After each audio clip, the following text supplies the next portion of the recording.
अच्छा, वैसे मेरिट की आप बात करिए, आप तीनों जमातों के ऊपर मेहरबानो, obviously this comes to you also. जब आप लोग टिकट्स देते हैं सियासतदानों के बच्चों को, मेहरबानो आपको भी मिली, उसका क्या मेरिट होता है? नहीं, हम सियासतदानों के बच्चों को नहीं देखते। अगर कोई सियासतदान का बच्चा, सुन लेना, अगर कोई सियासतदान का बच्चा मरियम नवाज हो, अच्छा, उसे टिकट हम जरूर देते हैं, जो पंजाब की तकदीर बदल देती है। ठीक है। अगर कोई सियासतदान का बच्चा ऐसा हो कि जो अपने शहर, अपने सूबों के लिए काम करे, अच्छा, तो इनमें से भी अगर कोई सियासतदान का बेटा है और परफॉर्मेंस पे वो काम कर रहा है, मैंने आपको मिसाल दिया, निहाल हाशमी ने अपनी जमात के लिए जेल काटी, निहाल हाशमी को खुद मुश्किलात का सामना करना पड़ा। आज नून लीग की हुकूमत है, निहाल हाशमी खुद किधर है? मैं इधर हूं। बताएं, काश निहाल हाशमी भी किसी सियासतदान का बच्चा होता, आज होता तो आज मिनिस्टर होता शायद, या मुशीर होता, या मामले खसूसी होता। नहीं जवाब देना, चले आगे चलते हैं। शर्मिला साहबा, same question for you, same question for you. साहब, मैं इस बात से बड़ा इख्तलाफ करती हूँ। बताइए। देखिए, काबिलियत के ऊपर होता है। अगर एक डॉक्टर का बच्चा आगे डॉक्टर बनना चाहता है, और होता है, अगर फैमिली में 3-4 बच्चे हैं, बाप से या माँ से मुतासर होकर अगर डॉक्टर बनना चाहता है, तो क्या उसमें रुकावट है कि डॉक्टर का बच्चा डॉक्टर नहीं बन सकता, या प्रोफेसर का बच्चा आगे एजुकेशनिस्ट नहीं बन सकता, या इंजीनियर का बच्चा इंजीनियर नहीं बन सकता? इस पे तो किसी को एतराज नहीं होता। मुझे एतराज है। एक सेकंड, मुझे एतराज है, क्योंकि एग्जांपल मेरा ख्याल में सूट नहीं करती। नहीं, बिल्कुल सूट करता है। डॉक्टर का बच्चा पेशा बनाने के लिए, पैसे बनाने के लिए डॉक्टर बनता है। आप सियासतदान का बच्चा पैसे बनाने के लिए सियासतदान बनता है? देखिए, ये परसेप्शन क्रिएट करना गलत है, और ये परसेप्शन ही गलत है। वाई? अगर आपका बच्चा मेहनत करता है और उसके अंदर वो जिसे कहते हैं ना शौक है एक प्रोफेशन को फॉलो करने का, तो आप उसको क्यों रोकेंगे? आपका बेटा या बेटी कल अगर सहाफत में आना चाहे, तो हम ये कहें कि नहीं जी वो तो ये गलत बात है। नहीं, एक सेकेंड, वो ये गलत बात है कि जी वो सहाफ़ी हैं तो बच्चा नहीं सहाफ़ी बनना चाहिए। इसी तरह सियासतदान का बच्चा, अब अगर आप देखिए सदर जरदारी साहब के बच्चों में से 2 बच्चे सियासत में आए हैं, एक नहीं आना चाहती थी, वो नहीं आई। इसी तरीके से कुरैशी साहब के बच्चों में मेहरबानो और जैन अगर सियासत में आए, तो अगर उनमें काबिलियत है तो क्या वो नहीं आए? बच्चा, जरदारी खानदान का बच्चा, या इवन फॉर दैट मैटर, चले मेहरबानो या बैठिए, शामूद कुरैशी साहब का बच्चा, यू वुड, नहीं आऊंगा मैं, आपको पूरा मौका दूंगा, यू विल एक्सेप्ट कि एक्चुअली क्योंकि उनके वालिदैन इस फील्ड में होते हैं, उनके लिए आसानियां इतनी हो जाती हैं। मैं आपको बताती हूँ, आप मुझे बताइए, do you know Mariam Nawaz साहबा जो है, उनका पहला पोर्टफोलियो है, पहला पोर्टफोलियो, पहली दफा एमपी जी। एक सेकंड निहाल साहब, लेट मी रिप्लाई। मुझे निहाल हाशमी चाहिए, मुझे निहाल हाशमी चाहिए। मेरा सवाल ये है, मरियम नवाज पहली दफा बनती हैं एमपीए और ठग चीफ मिनिस्टर। वहां पे क्या नाम है, बिलावल भुट्टो जरदारी साहब एमएनए बनते हैं, ठग फॉरेन मिनिस्टर। बताइए, ये मौका मिल सकता है किसी को? आपने जवाब देना है, मैंने जी। देखिए, आई नो यू मंसूर साहब, नहीं मंसूर साहब, देखिए, अगर किसी में काबिलियत है, और होती है, व्हाई नॉट, अगर किसी में काबिलियत है तो आप इसको क्यों रोकेंगे? अगर किसी का शौक है उसी प्रोफेशन में जाने का जो उसकी माँ या बाप का है, तो व्हाई वुड यू स्टॉप? अगर कल मेरा बेटा सियासत में आना चाहेगा तो मैं तो उसे नहीं रोकूंगी। Why should I? बिकॉज मैं सियासतदान हूँ तो मेरा बेटा नहीं आ सकता।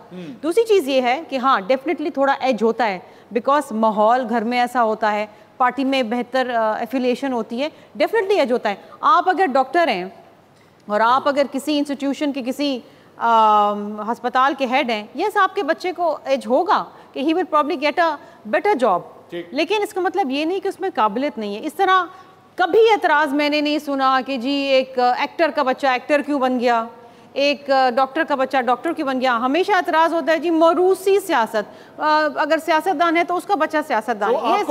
ये मौरूसियत से शुरू। चले अब जरा मेहरबानी साहब, बिकॉज़ मेरे सामने बैठी है, वो गुस्से से फट जाएंगी अगर जवाब नहीं दिया। के बारे में कह रहे थे सियासत में, आप कहते हैं कि क्या आप जेल गए, क्या आपने जलसे जुलूस किए? तो मैं समझता हूँ कोयटा से लेके गिलगित और गिलगित से लेके स्कर्दू से लेके पेशावर तक मरियम नवाज हर जगह गई, जेल में भी रही, अवामी जद्दोजहद में भी साथ रही, और 2 फोरम होता है उसको सीएम बनाने का। एक पार्लियामेंट जो असेंबली है उसके 340 मेंबरान उसे हाथ उठा के अपना मैंडेट देते, दूसरा उसकी पार्टी। अगर दोनों फोरम में वाज़ेह तौर पे ये मैंडेट दिया जाता है तो फिर किसी इनमें से भी कोई अगर खड़ा हो कल सिंध का वजीर आला और उसकी हाउ जिसे कहे कि हाँ ये हमारा वजीर आला है तो वजीर आला है। आप एक स्टेप भूल गए, जो इब्तदाई स्टेप है। एक सेकंड, एक जो सवाल है निहाल साहब, आज मुझे आप ये गारंटी करके कह सकते हैं, आप आज हम 2025 में बैठे, गारंटी करके कह सकते हैं कि शरीफ खानदान की जो तीसरी नस्ल है वो भी लीडर नहीं बनेगी? अगर बासलाहियत होगी तो आ जाएगी, अगर उसमें सलाहियत होगा जेल जा सकते वो इंशाल्लाह होगी, पाकिस्तान के चप्पे चप्पे वो में होगी, जा सकते हो। कौम सर 2 पीढ़ियों तक आ रही है तो तीसरी में भी होगी इंशाल्लाह, हो जाएंगे। अब देखें इंडिया में चौथी नस्ल है, मोतीलाल नेहरू, जवाहरलाल नेहरू, इंदिरा गांधी, राजीव गांधी और अब राहुल। हमारे साथ भी यही होना है यानी। ठीक है, मेहरबान साहब जी। अब एक मैं ही हूँ, मैं एक सियासतदान की बेटी हूँ और मैं सियासत में आई, तो मेरे ख्याल में इस पे सबसे ज़्यादा अगर किसी वेट के साथ कोई बात कर सकता है तो मैं कर सकती हूँ। देखिए, टिकट आप दिलवा सकते हैं अपने बच्चे को, वोट नहीं दिलवा सकते अनलेस फॉर्म 47 का बंदोबस्त हो गया हो कहीं से।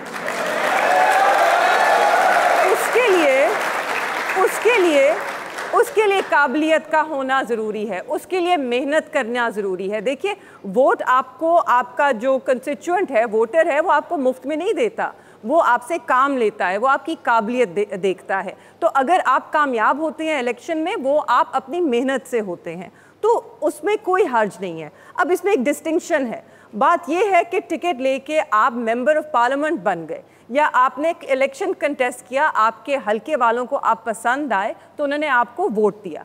शायद पहले इलेक्शन में आपके वालदैन का जो एक, उन्होंने भी अपना एक इज़्ज़त बनाई है, एक मेहनत की है, उसका आपको बेनिफिट मिलेगा। दूसरे इलेक्शन में नहीं मिलेगा, दूसरे इलेक्शन में वो आपकी कारकर्दगी देखेंगे। तो येस ऑफ कोर्स एक एडवांटेज है, एक लेग अप ज़रूर है, वो हर बंदे को जो अपने वालदैन के प्रोफेशन में जाएगा वो लेग अप मिलता है। मगर इसके अंदर डिस्टिंक्शन ये है कि सिर्फ क्योंकि अगर आपके वालदैन जो हैं वो सियासत में हैं या वो अपनी सियासी जमात के सरबराह हैं, तो क्या आपको ऑटोमेटिकली एक चांदी के प्लेटर के ऊपर आपको उस पार्टी की लीडरशिप मिलनी चाहिए? और does that have to be earned? वो 4 जलसे करके या 2 साल जलसे करके कुछ माह जेल जाके क्या वो आपको क्वालिफाई करता है? क्योंकि ऐसा तो फिर जमात में बहुत से लोग हैं जिन्होंने उससे ज़्यादा जलसे किए, 20-20 साल किए, बहुत ज़्यादा जेल काटी। जेल काटना, जलसे करना, सिर्फ तहरीक का हिस्सा होना आपको ऑटोमेटिकली हाई ऑफिस के लिए क्वालिफाई नहीं करते। उसके लिए आपकी इंटेलेक्चुअल कैपेसिटी भी होनी चाहिए है, आपका कोई एक्सपीरियंस होना चाहिए है, वर्क एक्सपीरियंस, जो अनफॉर्चुनेटली ना बिलावल भुट्टो साहब के पास है। Yes, he went to Oxford, he is an Oxford graduate. तो देख लीजिए, फिर उस्मान बुज़दार अच्छे रहे आपकी नजर में, उस्मान बुज़दार अच्छे रहे क्योंकि मरियम बीबी, उस्मान बुज़दार के ऊपर पाकिस्तान तहरीक-ए-इंसाफ को एक ऑफिशियल अपॉलॉजी नहीं करनी चाहिए कि ये चांद हमने आपको दिया? Absolutely, absolutely. मैं क्योंकि जनूबी पंजाब से हूँ और उस्मान बुज़दार साहब भी जनूबी पंजाब से थे, मुझे तो बड़ा शिकवा है उनसे कि उन्होंने जनूब के लिए वो नहीं किया कि जो उनको करना चाहिए था। वो उस तरह के सीएम साबित नहीं हुए कि जिस तरह के हम हकदार थे। तो मेरा अपना शिकवा है। But coming back to Mariam and Bilawal Bhutto is a graduate from Oxford. His first job was Member of Parliament. His second job was Foreign Minister of Pakistan. Mariam Bibi is a graduate of question mark and her first job was MPA and Chief Minister of Punjab. अब इसके अंदर पहला step भूल गए निहाल साहब। आपकी parliament, मौरूसियत ये नहीं हो सकता, हलाल मौरूसियत और हराम मौरूसियत नहीं हो सकती। बिल्कुल, मौरूसियत अगर गलत है तो वो आपकी भी गलत है, वो उनकी भी गलत है, सबकी गलत है। नहीं, not true. I have earned, मैंने अपनी जमात में अपनी जगह खुद कायम की है। मेरे वालिद जेल में थे, मेरा भाई रूपोश था। जब मैं अकेले मैदान में आई, मैंने अपना इलेक्शन ना सिर्फ अपने भाई के हल्के का उस मुश्किल वक्त में संभाला जहां पीछे पीछे पुलिस होती थी, आगे आगे हम होते थे, घरों पे रेड्स हुए, हमारे कागज़ रिजेक्ट हुए, हमारे निशान छीने गए, हमें पुलिस से धमकियां आती थी। तो मैंने अपनी मेहनत खुद की, मैं अपनी जमात की आवाज़ बनी जब जमात में हमारे कोई नहीं था।